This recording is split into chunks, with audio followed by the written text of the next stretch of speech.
Petitioner in this case mister Ashwini Upadhyay.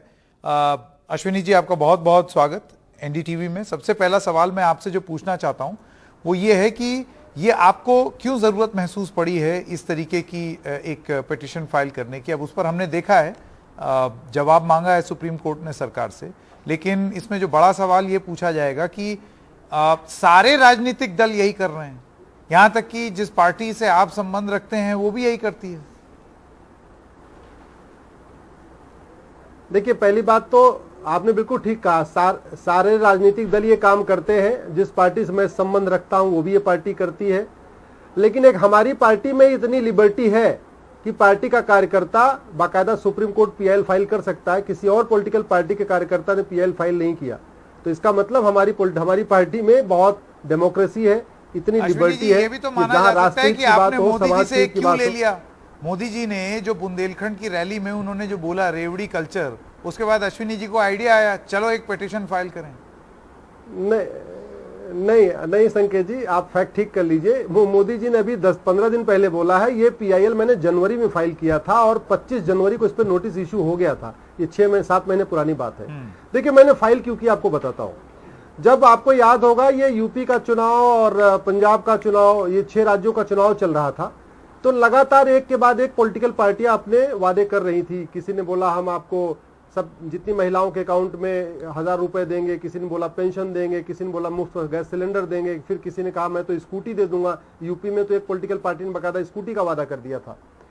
तो फिर मुझे लगा कि एक बार इस पर थोड़ा रिसर्च करना चाहिए। रिसर्च करने के बाद मुझे संकेत जी पता चला कि भारत के टोटल जो स्टेट्स हैं, राज्यों के ऊपर 70 लाख करोड़ का कर्जा है।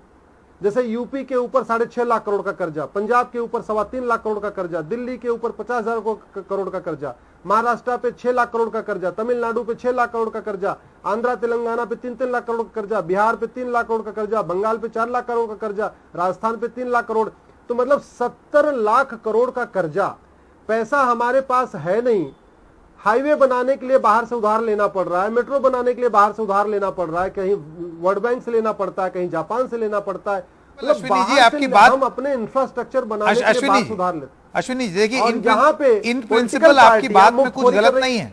अश्विनी जी, इन प्रिंसिपल आपकी बात में कुछ गलत नहीं है, लेकिन मैं अब आपसे ये पूछना चाहता हूं कि हाउ डू यू डिफाइन कि रेवड़ी क्या है और कल्याणकारी नीति क्या है। What is welfare and what is revdi, what is a freebie, how do you define this. जैसे कि अगर मैं आपसे ये सवाल पूछ दूं, क्या आप इस बात का जवाब दे पाएंगे? लड़कियों के लिए साइकिल, ये रेवड़ी है कि फ्रीबी है या वेलफेयर स्कीम है? Bicycles for girl students, gas cylinders for women, universal health insurance, 1 lakh रुपए जो महिला को शादी पर मिलता है वो, अब इसको आप रेवड़ी बुलाएंगे या इसको आप वेलफेयर स्कीम बुलाएंगे? और इन दोनों में फर्क क्या है फिर, ये कौन तय करेगा? हाँ, फर्क ये है, फर्क आपको बता रहा हूं। देखिए, इस देश में कोई पॉलिटिकल पार्टी अपने घर से पैसा लगाती नहीं, कोई नेता अपने घर से लगाता नहीं। अल्टीमेटली पैसा किसका है? पब्लिक का, टैक्स पेयर का। तो पब्लिक का पैसा पॉलिटिकल पार्टियों को राइट नहीं है खर्च करने का, गवर्नमेंट को राइट है। गवर्नमेंट और पॉलिटिकल पार्टी में अंतर होता है। एक आप सरकार आ जाते हैं, सरकार के बाद आप व्हाइट पेपर अपना पेश करिए। चलिए, ये डिफरेंस मैं आपकी समझ गया अश्विनी जी। आप ये कह रहे हैं कि political party should not spend, the government should spend, and when the government spends it is welfare scheme. अब यहां पर आम आदमी पार्टी का ये कहना है कि अगर हम मुफ्त में बिजली दे रहे हैं, मुफ्त में शिक्षा दे रहे हैं, तो हम बतौर सरकार दे रहे हैं। इसमें गलत क्या है? क्योंकि मोदी जी जब उत्तर प्रदेश में मुफ्त राशन बांटा जाता है, लाभार्थी का जिक्र होता है और उसके चलते चुनाव जीता जाता है, तो ऐसा कैसे हो सकता है कि वो सही और ये गलत? हाँ संकेत जी, 2 मिनट मुझे उसका दीजिए, मैं आपको उत्तर देता हूं। आपने गवर्नमेंट फॉर्म कर लिया, गवर्नमेंट फॉर्म करने के बाद आपको यह पता चल गया कि आपके पास पैसा कितना है। पॉलिटिकल पार्टी को चुनाव के पहले तो पता ही नहीं होता कि उस राज्य का, मान लीजिए पंजाब का चुनाव ले लीजिए, एग्जांपल ले लीजिए, यूपी का ले लीजिए, बिहार XYZ किसी आप एग्जांपल ले लीजिए। पॉलिटिकल पार्टी को यही नहीं पता कि जब सरकार बनाएंगे तो हमारे राज्य पे कितना कर्जा होगा, कुछ पता ही नहीं, कोई कैलकुलेशन नहीं है। और यह भी नहीं पता कि जो मैं वादा कर रहा हूं इसका इंप्लीकेशन कितना होगा, इसका रेमिफिकेशन कितना होगा, फिर कितना बर्डन आ जाएगा, तो कोई कैलकुलेशन नहीं है। गवर्नमेंट फॉर्म होने के बाद आप कोई काम करते हैं तो बाकायदा आपको असेंबली में या पार्लियामेंट में बाकायदा प्रपोजल पेश करना होता है, आपको एक रिजोल्यूशन लाना पड़ता है और फिर बताना भी पड़ता है, भाई देखो मैं ये योजना लाने जा रहा हूं, इस योजना से इतने करोड़ का खर्चा आएगा, हमारे खजाने में इतना पैसा है, इतने पैसे की व्यवस्था मैं यहां से करूंगा, इतने पैसे की व्यवस्था ये बात आपकी मैं समझ गया, लेकिन मैं आपसे ये पूछना चाह रहा हूं कि क्या ये सिर्फ कोई एक ही राजनीतिक दल कर रहा है? क्योंकि ये आरोप भारतीय जनता पार्टी पर भी लगता है कि आप भी तो मैनिफेस्टो में वादा करते हैं हम ये कर देंगे, हम वो कर देंगे। तो या तो आप दलगत राजनीति से ऊपर उठ करके ये बात कर रहे हैं। मैं तो जितनी पीआईएल फाइल करता हूं दलगत राजनीति से ऊपर उठ के करता हूं। एनडीटीवी को अगर मुझे वो दल में दिखाई पड़ रहा हूं तो मैं क्या करूं, अदरवाइज तो मैं दल से ऊपर ही उठ के करता हूं। मेरी एक भी पीआईएल, संकेत जी आप मेरी पीआईएल मैं आपको भेज दूंगा, करीब 125 पीआईएल है, पढ़ के बताया ना जरा कि कौन सी ऐसी पीआईएल है जो किसी पार्टी के कहने पर, नेता के कहने पर हुई है। मैं तो हमेशा सारे काम दल से ऊपर करता हूं और कभी मैं पार्टी को देखता नहीं हूं। मुझे आप एक सवाल मेरा ये है अश्विनी जी, मेरा सवाल आपसे ये है, आप ये बताइए कि रेवेन्यू जनरेशन पर ज्यादा फोकस ना रख के और अगर कल्याणकारी नीतियों को रेवड़ी बोल करके उस पर अंकुश लगाने की अगर बात की जाए तो आपको लगता है कि वो एक सही दृष्टिकोण रहेगा? मसलन हम लोगों का जो रेवेन्यू बेस है वो टैक्स इवेजन, टैक्स की, कर की चोरी की वजह से वो कम होता है, और ऐसे में फिर हम अगर जो कल्याणकारी नीतियां हैं उनको हम रेवड़ी बता दें और उसके बाद वो भी देना बंद कर दें, तो क्या ये ठीक है? नहीं, देखिए संकेत जी आपने जो सवाल किया बड़ा महत्वपूर्ण है, इसको आप डिफरेंस समझिए। हाँ, right to food fundamental right है, तो अनाज देना आप उसको रेवड़ी नहीं कहेंगे। Right to water fundamental right है, तो पानी घर घर पहुंचाना ये आपका ये रेवड़ी नहीं हुआ। Right to clean air fundamental right है, तो जगह जगह एयर प्यूरिफायर लगा देना ये कोई रेवड़ी नहीं हुआ। तो सड़क बिछा देना, घर घर बिजली पहुंचा देना, ये कहीं से रेवड़ी नहीं हुआ, क्योंकि ये स्वास्थ्य और शिक्षा दे देना लाइफ एंड लिबर्टी का पार्ट है।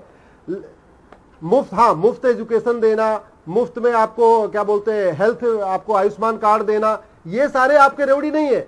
लेकिन मंगलसूत्र देना, सोने की चेन देना, सोने का कंगन देना और आपको क्या बोलते हैं स्कूटी देना, ये आपका कॉन्स्टिट्यूशन इसको अलाउ नहीं करता। ये तो आदमी अपनी क्षमता के अनुसार खरीदे। बेसिक जो रिक्वायरमेंट है आपकी, right to health, right to air, right to water, right to food, right to road, right to electricity, ये जो बेसिक रिक्वायरमेंट है। अच्छा, अब मैं आपसे एक सवाल पूछूं, जैसे आप फर्ज कीजिए उत्तर प्रदेश में शिक्षा के लिए अगर युवतियों को, गर्ल्स को लैपटॉप बांटा गया कि वो उनके शिक्षा में काम आएगा, तो क्या ये राइट टू एजुकेशन का हिस्सा होगा या नहीं होगा, या इसको आप रेवड़ी बताएंगे? देखिए मैं सवाल क्यों पूछ रहा हूं अश्विनी जी, वो इसलिए क्योंकि ये बहुत ही बारीक लाइन है, इट्स अ थिन लाइन। आप परिभाषित कैसे करेंगे? हाउ विल यू डिफाइन कि रेवड़ी क्या है और कल्याणकारी नीति क्या है? कौन तय करेगा? मैं आपको क्या कह रहा हूं, इसको आप बड़े हिसाब से अपने समझ लीजिए। अगर संकेत के जेब में 200 रुपए है तो संकेत 200 रुपए के हिसाब से अपना घर चलाए तो अच्छा है। लेकिन संकेत अगर हर महीने 1000 रुपए उधार ले किसी से और उसके बाद घर में बढ़िया म्यूजिक सिस्टम खरीद के लाएं और घर में बढ़िया कार खरीद के लाएं, लोन पे लेके कुछ और ले आए, मैं उसको मानता हूं ये मुफ्तखोरी है, ये रेवड़ी है, या ये गलत है, ये ठीक नहीं है। तो अगर किसी भी गवर्नमेंट के पास XYZ में स्टेट नाम लेता हूं, किसी गवर्नमेंट के पास सरप्लस पैसा है, वो पैसा खर्च करे, अच्छी बात है। लेकिन पैसा नहीं है तो उधार लेके बेसिक रिक्वायरमेंट करना, बिजली, पानी, ठीक है, मैं आपकी बात समझ गया, किताब, कापी, आपकी बात तो समझ गया। अब मैं यहां पर एक और सवाल पूछ रहा हूं। देखिए हमने जितने भी अर्थशास्त्रियों से बात की, बहुत सारे इकोनॉमिस्ट का यह कहना है कि अर्थव्यवस्था का चक्का इसी तरीके से चलता है कि आप पहले कुछ इन्वेस्ट करें, उसके बाद फिर उस पर रिटर्न ऑन इन्वेस्टमेंट आए। तो अगर आप एजुकेशन पर खर्चा करेंगे, उसको अगर आप फ्री समझें या रेवड़ी समझें, कुछ भी, लेकिन उसके बाद जो उसका रिजल्ट आएगा सोसाइटी से, सरकारी खजाने पर, वो बढ़ेगा और धीरे धीरे पैसा मल्टीप्लाई होता है। ऐसे ही इकोनॉमी चलती है। तो क्या यह तर्क लागू नहीं होता है? देखिए ये तर्क लोग लंका में खूब दे रहे थे और लंका बर्बाद हो गया। ऐसे ही जो तथाकथित बुद्धिजीवी ये जो एग्जाम्पल दे रहे हैं ना, इन्हीं बुद्धिजीवियों के चक्कर में लंका बर्बाद हो गया। ऐसे बुद्धिजीवियों के चक्कर में पाकिस्तान बर्बाद हो गया। ऐसे बुद्धिजीवियों के चक्कर में अफगानिस्तान बर्बाद हुआ। वहां पे आज क्या है, भूखमरी है। लोग अफगानिस्तान में तो भोजन के लिए किडनी बेच रहे हैं, ये स्थिति आ चुकी है। कोई 1 रुपया देने के लिए तैयार नहीं है। लंका में क्या हो रहा है आप देख रहे हैं। मैं फिर से कह रहा हूं, जितनी अपनी चादर हो उतना पैर फैलाइए। चादर आपके पास है नहीं, अब आप कह रहे मैं तो पैर फैलाऊंगा, हाथ भी फैलाऊंगा, ये भी करूंगा, ये भी करूंगा। अरे भैया, आपके पास अगर चारपाई नहीं है तो एक ही चारपाई पे दो लोग सो लीजिए। आपके पास अगर अच्छा है इंफ्रास्ट्रक्चर, आपके पास पैसे है, तो आप डबल बेड खरीदिए, उस पर एक आदमी सोइए, कोई दिक्कत नहीं। लेकिन ये तो बताइए, ये 70 लाख करोड़, आज 70 लाख करोड़ का कर्जा राज्यों के ऊपर, कल ये 75 लाख करोड़ होगा, कल को 80 लाख करोड़ होगा। ये कर्जा कर्जा उतरेगा कहां से? कौन आके देगा? ऊपर से कौन आके देने वाला? तो आपको लगता है इसमें एक होलिस्टिक नीति होनी चाहिए? एक आखिरी सवाल मेरा, ये एक बहुत ही गहन चिंतन का विषय होना चाहिए कि या तो बहुत ज्यादा आप फ्रीबी भी मत बांटिए, अपनी स्थिति देख करके करिए, और दूसरी चीज, think of different ways of increasing revenue, और आप रेवेन्यू जनरेशन पर ध्यान दें। बिल्कुल। और अगर वो नहीं करेंगे तो एक तरफ आप भले ही बंद कर दें, आपके पास फिर भी पैसा नहीं रहेगा, क्योंकि आप पैसा बढ़ा नहीं रहे हैं। ये बड़ा इंपॉर्टेंट नहीं, बहुत इंपॉर्टेंट मुद्दा है। आज माननीय सुप्रीम कोर्ट ने इलेक्शन कमीशन से यही बोला। आपकी क्या राय? इलेक्शन कमीशन ने बहुत, इट्स वेरी इंपॉर्टेंट मैटर। फिर सेंट्रल गवर्नमेंट को बोला, आपकी क्या राय है? सेंट्रल गवर्नमेंट का, it's very important matter. In fact मेरे बाद कपिल सिब्बल साहब का मैटर था, वो बैठे हुए थे, अपने मैटर का वेट कर रहे थे। सुप्रीम कोर्ट ने बोला, सिब्बल साहब यू आर पार्लियामेंटेरियन, आपकी क्या राय है? सिब्बल साहब भी खड़े हो गए, उन्होंने बोला हाँ ये मैटर बड़ा इंपॉर्टेंट है। तो जिससे आप बात करिए, सब कहते हैं ये मैटर बहुत इंपॉर्टेंट है, कर्जा बढ़ रहा है, मुफ्तखोरी बढ़ रही है, मुफ्तखोरी और रेवड़ी के चक्कर में कर्जा और बढ़ता जा रहा है, तो इंपॉर्टेंट मैटर है। लेकिन मेरा यह मानना है, जब तक क्लियर कट गाइडलाइन नहीं बनेगी, पॉलिसी नहीं बनेगी और कठोर कानून नहीं बनेगा, जब तक चुनाव लड़ने पे बैन नहीं होगा, पॉलिटिकल पार्टियों का रजिस्ट्रेशन रद्द करने के लिए कानून नहीं बनेगा, कोई पॉलिटिकल पार्टी नैतिकता के आधार पर रेवड़ी बांटना बंद नहीं करेगी। बिल्कुल, आप इंक्लूडिंग बीजेपी में आप क्या करने जा रहे हैं? गवर्नमेंट फॉर्म कर लीजिए, जो उसके बाद आप करना है।